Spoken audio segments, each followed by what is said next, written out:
పరిశుద్ధ గ్రంథం ఛానల్ వీక్షిస్తున్న ప్రతి ఒక్కరికి దేవుని పేరిట వందనాలు తెలియజేసుకుంటున్నాం. ప్రేమ, సంతోషము, సమాధానం సదా మీకు తోడేండి నడిపించును గాక. నిన్నటి దినాన మొదటి దినవృత్తాంతంలో 3వ అధ్యాయం చదువుకున్నాం. ఈరోజు మొదటి దినవృత్తాంతంలో 4వ అధ్యాయం చదువుకున్నాం. యోధా కుమారులు ఎవరనగా పెరేసు, హెస్రోను, కర్మి, హూరు, శోబాలు కుమారుడైన రవాయ యహాతును కనెను. యహాతు అహూమైని లహాదును కనెను. ఇవి సొరతీయుల వంశములు. అబియేతాము సంతతి వారు ఎవరనగా ఎజ్రయేలు, ఇస్మా, ఇద్బాషు. వీరు సహోదరి పేరు హజలెల్పోని. మరియు గెదొరీలకు పితరుడగు పెనుయేలును, హుసాయియులకు పితరుడగు ఎజేరును. వీరు బెత్లెహేమునకు తండ్రి అయిన ఎఫ్రాతాకు జ్యేష్ఠుడగు హూరునకు కుమారులు. తెకోవ తండ్రి అయిన అసురునకు హేలా, నయారా అను 2 భార్యలుండిరి. నయారా అతనికి అహూజామును, ఎపేరును, తెమానీని, హాయి, అస్తారీను కనెను. వీరు నయారాకు పుట్టిన కుమారులు. హేలా కుమారులు ఎవరనగా జెరెతు, సహోరు, ఎత్నాను, కోజు, అనూబు, జొబేబాను. హొరుము కుమారుడైన అహార్వేలు యొక్క వంశములను కనెను. ఎబ్బేజు తన సహోదరుల కంటే ఘనమ పొందినవాడై ఉండెను. వేదన పడి ఇతని కంటినని అతని తల్లి అతనికి ఎబ్బేజు అని పేరు పెట్టెను.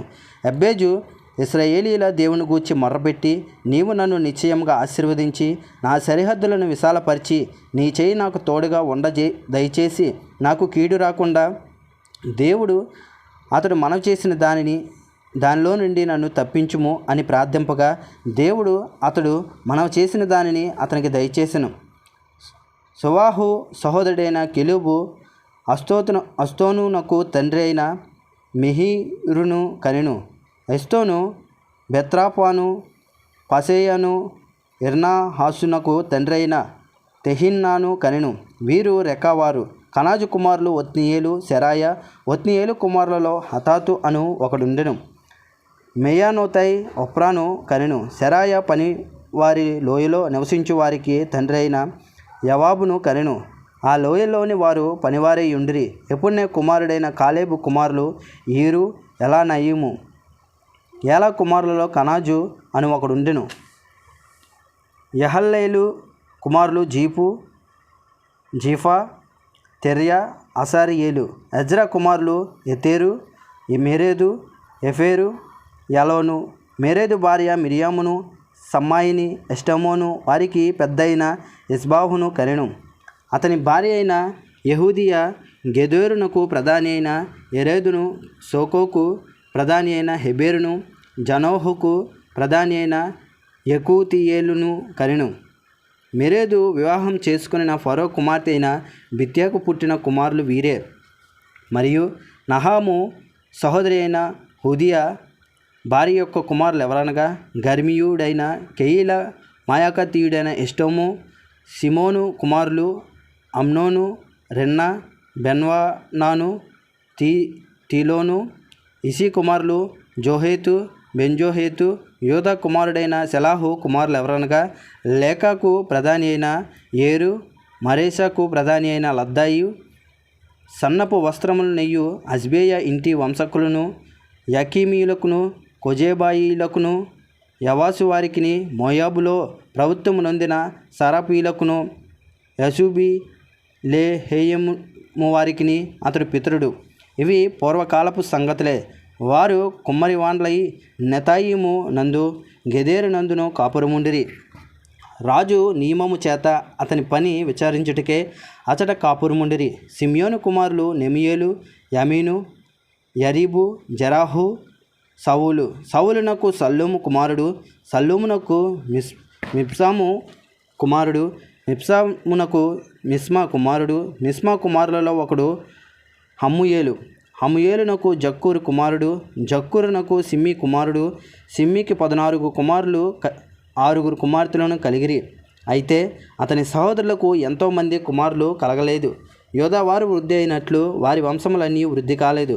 వారు బెయేర్షెబాలోను, మెలాదలోయలోను, హజర్సు వలలోను, బిల్వాలోను, ఎజేములోను, తొలాదులోను, బెతుయేలులోను, హర్మోలోను, సిక్లాగులోను, బెత్కార్కబోతులోను, హజర్సాలోను,